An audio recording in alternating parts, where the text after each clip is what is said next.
across the nation, each state has its own policy for gifted education. It would be wonderful if either there were a more uniform, equitable policy and mandate for gifted. Every state doesn't even have a mandate, let me say that. But it would be wonderful if across the United States, there was more uniform policy for more equitable inclusion of students from special populations. Hello everyone, my name is Dr. Matthew Worwood. And my name is Dr. Cyndi Burnett. This is the Fueling Creativity in Education podcast. On this podcast, we'll be talking about various creativity topics and how they relate to the field of education. We'll be talking with scholars, educators, and resident experts about their work, challenges they face, and exploring new perspectives of creativity. All with the goal to help fuel a more rich and informed discussion that provides teachers, administrators, and emerging scholars with the information they need to infuse creativity into teaching and learning. So let's begin. Hello and welcome to another episode of the Fueling Creativity in Education podcast, and welcome to our continued exciting start to Season 10, which is a collection of episodes dedicated to exploring diversity topics within gifted and talented education. These episodes were recorded on location at the 2024 National Association for Gifted and Talented Conference in Seattle, Washington, which is what makes them extra special. And in this final episode of the miniseries, we sat down with Dr. Erin F. Floyd, who is a gifted education, diversity, equity, inclusion, and social justice scholar, serving as Director of Training and Partnership Development for the Consortium for Inclusion of Underrepresented Racial Groups in Gifted Education. Dr. Floyd is an assistant professor at the University of Georgia and lecturer at Texas State University, San Marcos. She is a former director of professional learning for the National Association for Gifted Children and state director of gifted education for the Alabama Department of Education. She has over 30 years of experience as a classroom teacher, gifted and social improvement specialist, district gifted education coordinator, and assistant principal, and has provided professional learning opportunities for educators at all levels in Alabama, nationally and internationally. So let's begin. So Erinn, thank you so much for joining us. Before we started recording, you said you've been to NAGC conference a lot. Could you tell us a little bit about your work, how you got involved with the conference, and more importantly, some changes that you've seen occur over your time coming to this conference? My first conference was as a graduate student at the University of Georgia, working on my doctorate in educational psychology, and at that time, instructional technology with an emphasis in gifted and creative education. They've since changed the name of the program and taken out the instructional technology piece. But it was while attending that program that my major advisor highly voluntold me and recommended participation in this very elite conference for the study and support of gifted children. And I was encouraged to submit a proposal. And it was based on my work toward my dissertation. And it was accepted. And I was very excited. It was in Minneapolis, very, very cold. But I attended and learned a great deal about the organization, about supporting gifted children. I met a ton of people who till this day are still colleagues and friends in this work. And over the years, I've continued to return and grown in the organization from a mere graduate student to now co-chair of the Diversity Equity Committee for the organization and being highly involved in Special Populations Network. Thank you so much. And can you tell us a little bit about the work that you're doing now in diversity and equity, in particular with gifted education and creativity? So this is what I consider my life's work, mostly because it is a part of my own personal experience as a student.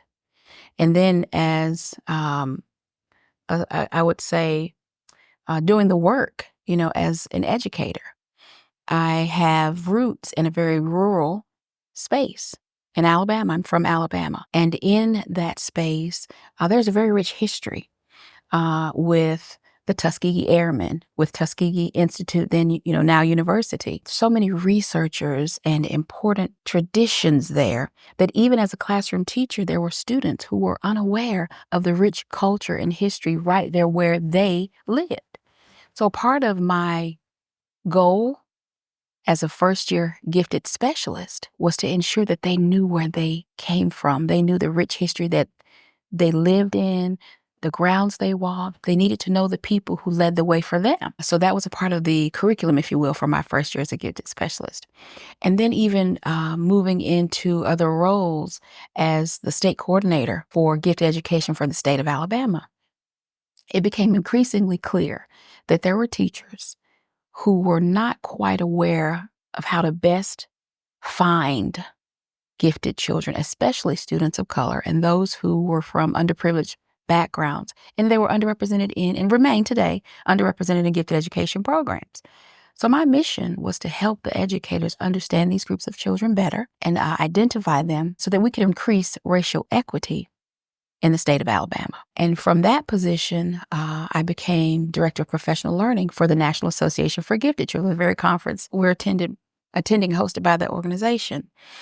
Again, still dealing with professional learning, helping others understand this work and to attend this conference, to go back to their respective districts and schools and advance the cause for gifted education, whatever specific area they were interested in.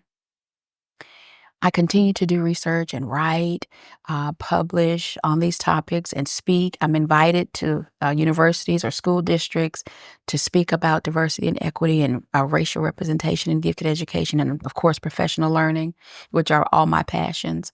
It's very important to me to continue this work. I'm the mother of 2 children, both gifted, but we've struggled with formal identification for the very reasons I've mentioned before, that teachers didn't understand how to identify children. Mm-hmm. So I've gotten it on both sides, personally growing up and as a mother, but then professionally in the work that I choose and love to do. Now, in response to that, and I've got lots of different things that I'd love to respond to, but, Cyndi and I are learning a lot about gifted education, which we've referenced in a different episode, the changing names that we've seen occur with that.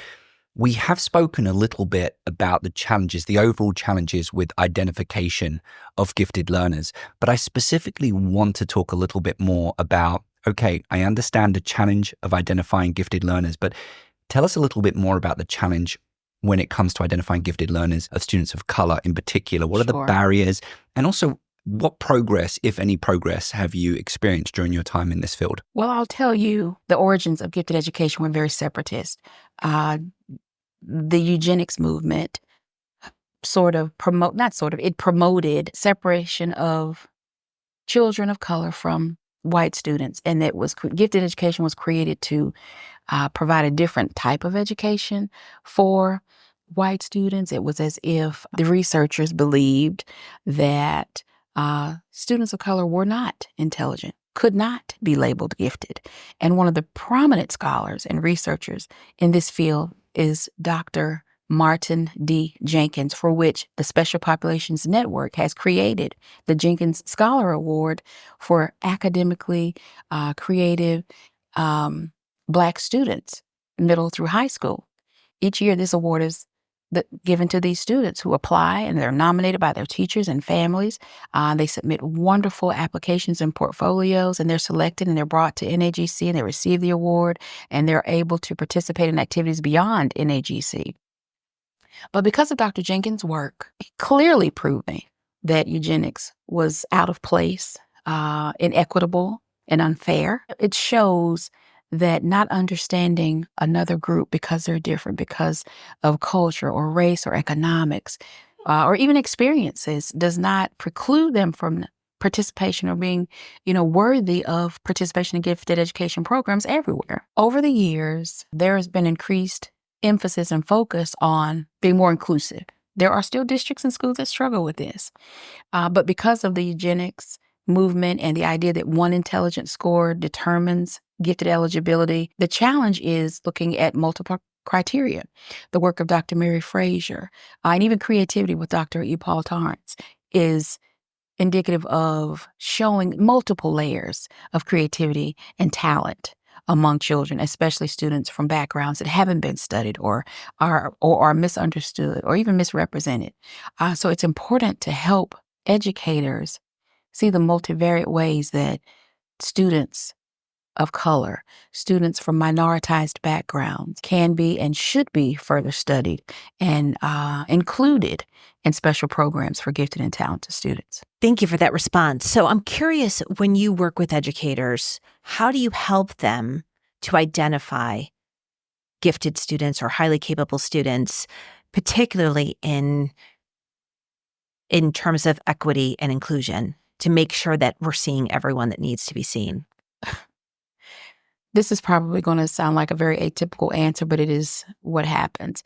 Many teachers consider teacher pleasers first when they're thinking about gifted identification or even a nomination process. Who's the sweetest? Who's, most willing to cooperate, or, who gets all A's? Who even comes to school nice and neat and pretty and, well dressed. That's nice, but it's not required. I ask teachers in many trainings, think about a student who challenges you, who asks questions when you've clearly made it, known that it's time to move on from the question and answers. It's time to get to work. Who really makes you scratch your head?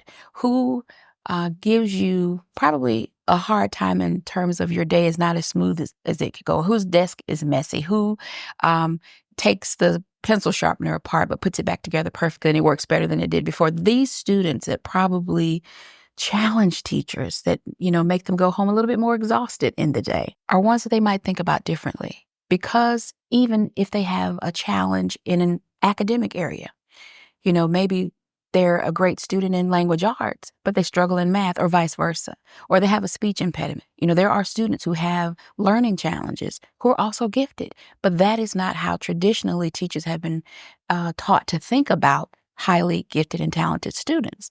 It's the one who makes the perfect grades. It's the one who comes to school neat and nice and who has, a 2-parent home and they're economically sound. There are highly gifted and talented students throughout the years who don't fit that stereotypical assumption of a gifted child. When the teachers are challenged to consider those students, even using humor in ways that it might otherwise be considered inappropriate, but clearly putting two formerly unknown or unrelated ideas together in a way that makes sense, that shows that the thought process of the student and how well they're able to connect these two things, think of them differently. I just challenge teachers to really consider students who they probably have overlooked for whatever reason, thinking about them differently and applying some of the gifted information that we're talking about in the sessions, and they leave with almost an aha moment, like, oh my gosh, so that's what it is. And I encourage them to continue to do that. And there are what Dr. Mary Frazier from the University of Georgia, and a very prominent scholar in gifted education, and at the both Georgia Association for Gifted Children and the National Association for Gifted Children, created the Frazier tabs. These are 10 constructs in giftedness, some of which are humor, inquiry, communication, considering those constructs in ways that even when they're not so positive, still may be signs or indicators of giftedness. We have to encourage educators to think more positively about even the differences they see in students. We call it moving from deficit thinking to dynamic thinking, and not thinking first of a student's challenges. Consider the strengths, but help them turn those challenges into championships, and how they are able to view their abilities in a way that even if it is a bit of a challenge, it does not preclude them from being gifted or a high ability student or even a talented student worthy of participation in the programs that help meet their specific learning needs. Do you want to bring more creative and critical thinking into your school? Look no further than our podcast sponsor, Curiosity to Create. Curiosity to Create is a nonprofit organization dedicated to engaging professional development for school districts and empowering educators through online courses and personal coaching. And if you're craving a community of creative educators who love new ideas, don't miss out on their Creative Thinking Network. Get access to monthly webinars, creative lesson plans, and a supportive community, all focused on fostering creativity in the classroom. To learn more, check out curiositytocreate.org or check out the links in the show notes for this episode. Now, one of the things that I've been learning at the conference is how important aspects of this system of identifying gifted students and then being able to support those gifted students quite often come down to one teacher in a school, which I think speaks a little bit to the priority for gifted ed across the country. I was wondering if you could talk a little bit more specifically about that challenge in your home state. And again, I'm particularly interested to see, hopefully, stories of progression towards improving that effort. Certainly. Similar to the one intelligence test says a child is gifted or not, at least there was that belief many moons ago. And unfortunately, there are some places that still use that ideology. One teacher is probably not the best indicator of a student's eligibility for identification in a gifted program. I mentioned Dr. Mary Frazier before and the tabs, traits, aptitudes, and behaviors. A part of that process is for a committee of educators who can speak to a student's giftedness, who can speak to even the student's personality and their culture and their background and their ability in a classroom or their creativity, a multitude of experiences from different perspectives. For example, a fourth grade student who struggles in math may be a scholar in language arts. If you only rely on the math teacher's experiences with that student, you probably won't get a nomination for a gifted education program.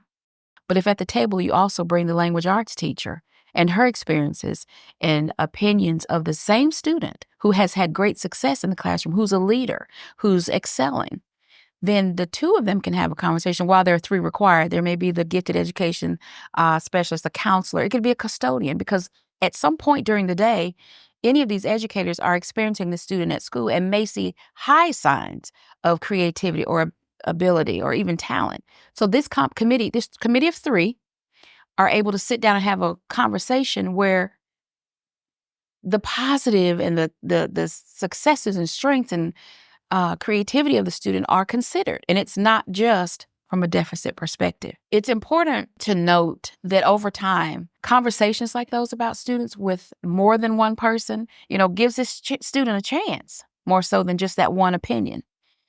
Many years ago, Dr. Mary Frazier gave the state of Alabama permission to include in the second grade child find process the Frazier tabs, so that those 10 constructs are trained, the teachers are trained on them. They have conversations about what does this look like? What does this mean in the classroom? There's a rating scale. There are conversations. The teachers go and observe the students that come back and have conversations again with the gifted specialist. And then the steps move on for referral to identification, if applicable, for that student, on for further testing, if necessary. That was pivotal in helping increase racial equity in the state of Alabama. I'm very proud to conduct training for educators across the United States on Dr. Mary Frazier's tabs. And the conversations that come from that training are very rich. And teachers begin to see a little bit more clearly how the student's manifestation of even gifted behaviors can appear, other than what they've come to know or what they thought they knew or what they've been experiencing in conversations with other teachers about gifted students, thinking because of one outlier, oh, this child can't be gifted, but certainly they still can. I don't know if you've got a follow-up, Cyndi, but what I am hearing, some progress, but I think there's efforts within the identification process to recognize that the giftedness also might be expressed differently. Of course. And in different environments. If I'm an educator listening now who's been charged with developing a gifted program or supporting gifted ed in my school, I think it sounds like I shouldn't necessarily take this on myself, that this is a collaborative effort and I need to secure buy-in for my school. So my follow-up question is, how do I secure that buy-in? What language, what is the pitch of why something like gifted ed should take greater priority in my school when compared to all the other priorities that we're presented with at the beginning of the academic year? It takes but one look at any student who is potentially gifted, a student who maybe has not yet been identified, but is exhibiting characteristics, even of the duality of performing well in one class and not so well in another, or who's bored, or who's underachieving, or who even may have poor behavior, which may be atypical to what someone knows about that child. We have to think about who we're here to serve. Gifted education does not have the same federal support as special education, the other side I'll call of the spectrum. There's federal legislation that supports students with disabilities. I've always been a proponent of the same for gifted students. Gifted education is, in a sense, a form of specialized education wherein students need specialized instruction, extra support, and educators who understand their varying needs.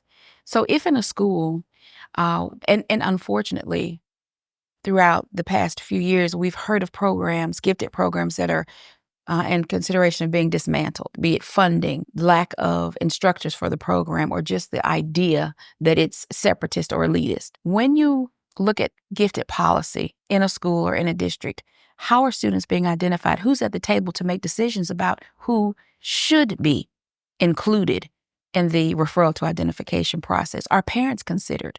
Are parents' input requested for the students because the parents knew them first? What we see of students in schools may not represent everything about that child. So the more people that are at the table to have the conversation about how to better support them, then the students benefit, the programs flourish. You get support from the community.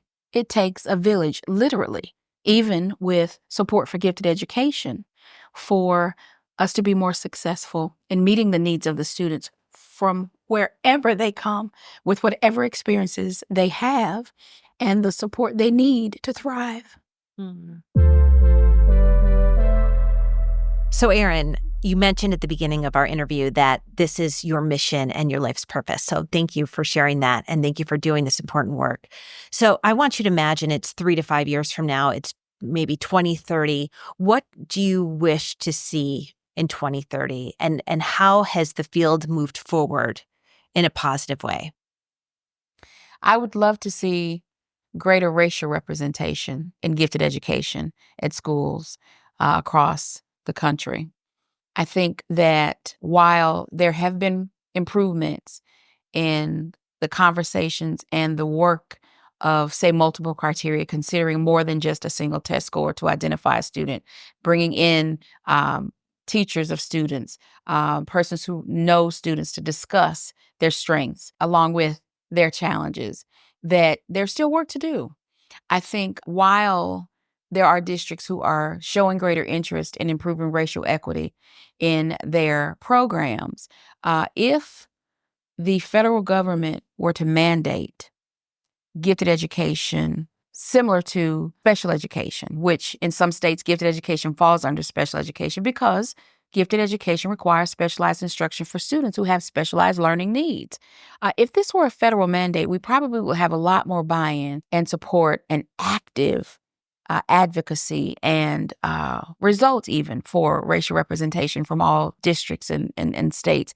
I would love for more teachers and principals and local and state superintendents to pursue gifted education training, especially in identification of special populations. I think that teacher preparation programs should require all applicants and graduates to have gifted education coursework and even certification as a part of their licensure should be this gifted piece, this gifted track. It's always been a passion of mine to provide professional learning for general educators in classrooms, K-12 classrooms. In general education classrooms is where students are gifted 24/7. They're not just gifted when they go down the hallway to the gifted specialist classroom. So if their general education teacher understood them better, even before they're identified, if there are potentially gifted students in a classroom, the teacher is better able to help them along the gifted referral to identification process to recognize their gifts and talents, however different they may be. And they would understand how to better serve them in their classrooms once identified when they come back. I think that there's work to be done. 2030 for me would also look like more teachers of color as gifted specialists who've gone through the programs and the training and the licensure. Research has shown how students benefit from teachers with similar backgrounds and cultures and experiences. I think that there has been progress in the field, but we have a lot of work to do. And I'm so dedicated to being a part of this work. I have faith that we're going to continue to make great strides. Lovely. So we are going to end with our final question, which is, What has been your most creative educational experience, either as a teacher or as a learner, in an informal or formal setting? And why would you consider that a creative educational experience? You asked earlier about how I'd like to see gifted education a few years down the road. And a part of my response was professional learning for all educators. The result of some of my previous experiences and work in this field came to fruition in a professional learning course I created. Even when I was in a K-12 setting as the gifted specialist for the district, then gifted coordinator, I was a part of the district professional learning team, and I developed a great love for professional learning. Well, of course, there's my interest in gifted education, and then I was a classroom teacher. So all of these put together sort of compelled me to, with my interest especially in having more people learn about gifted students, even if they're not a gifted specialized teacher. I created an online learning module that allows anyone, they don't have to be a gifted specialist, classroom teacher, PE coach, principal, custodian, counselor, anyone, to engage in modules to learn about gifted identification of special populations. It's on demand. There's no time frame, if you will. There's a goal to finish in a particular amount of time, but no requirement if they do not. It can be extended until they finish, but hopefully within a few months they should be able to complete the course. But there's research included. There are videos from experts in the field, and it is designed for them at their own pace to engage in the modules, to learn about students from minoritized backgrounds, students living in poverty, students who identify as LGBTQ+, any experiences that these students may have that allows teachers to, in their own quiet time and space, read about them, learn about them, engage in the modules, and walk away with a different and better understanding of the students. The course concludes with a certificate, digital badge, that of course is more popular now in education, formerly more so in business and the sciences, but now in education and now gifted education. But I have provided this course for about 4 years now, and I have had universities, school districts, even individuals engage, and I've gotten wonderful feedback. And I feel like I'm doing my part to help general educators learn more about students with challenges to being identified, gifted, and understood, even in their giftedness and their uniqueness. There's also a course on cultural responsive teaching and leadership that I have created for teachers that goes a little bit further with the cultural nuances of these students from different backgrounds and beliefs and behaviors that are often misunderstood. But how do teachers engage them in classrooms? How are classroom educators supported by their school building leaders as well as their district level leaders to ensure that cultural responsiveness is present in the building and in the district? It's a part of policy. It's a part of practice. It's a part of pedagogy, and that it's not something we're doing because the district says we have to or the state has sent down the pipeline something to do, but it's a part of who we are, and we're more inclusive and equitable in our practices. Across the nation, each state has its own policy for gifted education. It would be wonderful if either there were a more uniform, equitable policy and mandate for gifted. Every state doesn't even have a mandate, let me say that. But those that do, there's a state report card that sort of shows what each state is doing. But it would be wonderful if across the United States, there was more uniform policy for more equitable inclusion of students from special populations. Because everyone gets to do what they want to do, depending on where you live, you may or may not get the services you deserve or require or desire.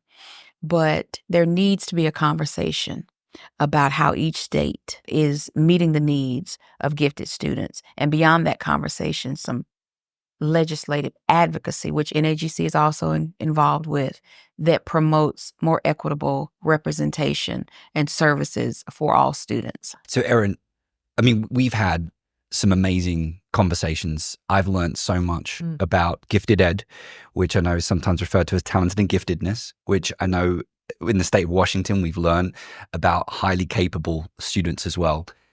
The challenges around DEI, twice exceptional. These have all been really fascinating topics. And what strikes me and comforts me is that there are incredibly passionate practitioners and teachers who feel a sense of purpose and mission to address this. And I think, obviously you're a big part of solving the many challenges that we've explored, but we also are grateful for your education on some of these issues, because I know from this conference, I've learned so much more about gifted ed, which I typically would associate primarily with creativity, but there's so much that I've learned. So thank you so much. If you're listening to this, please check out our website at fuelingcreativitypodcast.com. If you have questions for us, then that's questions@fuelingcreativitypodcast.com. We've got all of these amazing episodes, as well as our commentary from our emerging scholar, Jimmy Wilson. I'm Dr. Matthew Worwood. I'm signing off. I'm exhausted, Cyndi. It's been a long conference.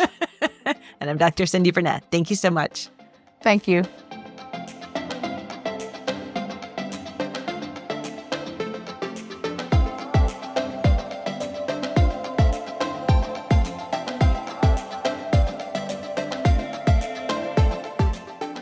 You've been listening to the Fueling Creativity and Education podcast, hosted by Matthew Worwood and Cyndi Burnett. Our creative producer is Catherine Fu, and this episode was made possible thanks to our sponsor, Curiosity to Create.